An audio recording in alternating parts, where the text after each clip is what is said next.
টানা ৫টি ম্যাচে জয় পেল পঞ্জাব কিংস।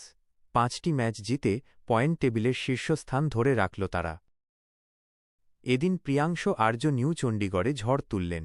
লখনৌ সুপার জায়ান্টসের বিরুদ্ধে মাত্র ৩৭ বলে ৯৩ রান করে তিনি সবাইকে মুগ্ধ করেছেন। আরও চমকপ্রদ বিষয় হল, এই ইনিংস তিনি ২৫১.৩৫ স্ট্রাইক হারে খেলেছেন। এই ইনিংসে ছিল ৪টি ৪ ও ৯টি অসাধারণ ছক্কা। শেষ পর্যন্ত তিনি আউট হন সিদ্ধার্থের বলে। মিচেল মার্শও চমৎকার ক্যাচ নেন। এই দুর্দান্ত ইনিংসের পর এখন সবাই প্রিয়াংশ আর্যকে নিয়ে আলোচনা করছেন। তাঁর জন্ম ১৮ সেপ্টেম্বর ২০০১ সালে। তিনি বাঁহাতি ব্যাটসম্যান এবং ডান হাতে অফ ব্রেক বল করেন। আইপিএলে তিনি পঞ্জাব কিংস দলের সদস্য আর ঘরোয়া ক্রিকেটে দিল্লির হয়ে খেলেন। প্রিয়াংশ আর্যের বাবা পবন কুমার একবার বলেছিলেন, ছোটবেলায় টেলিভিশনে সৌরভ গাঙ্গুলি ও ক্রিস গেইলকে ব্যাটিং করতে দেখে প্রিয়াংশ তাদের মতো ক্রিকেটার হতে চেয়েছিলেন। তাদের থেকেই অনুপ্রাণিত হয়ে তিনি বাঁহাতি ব্যাটিং শুরু করেন।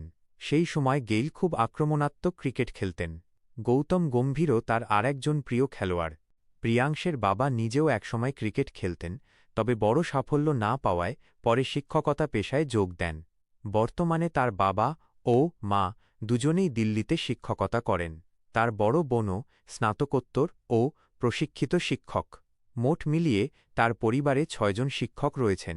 আইপিএল ২০২৫-এর মেগা নিলামে পঞ্জাব কিংস দল প্রিয়াংশ আর্যকে ৩.৮ কোটি টাকায় দলে নিয়েছিল।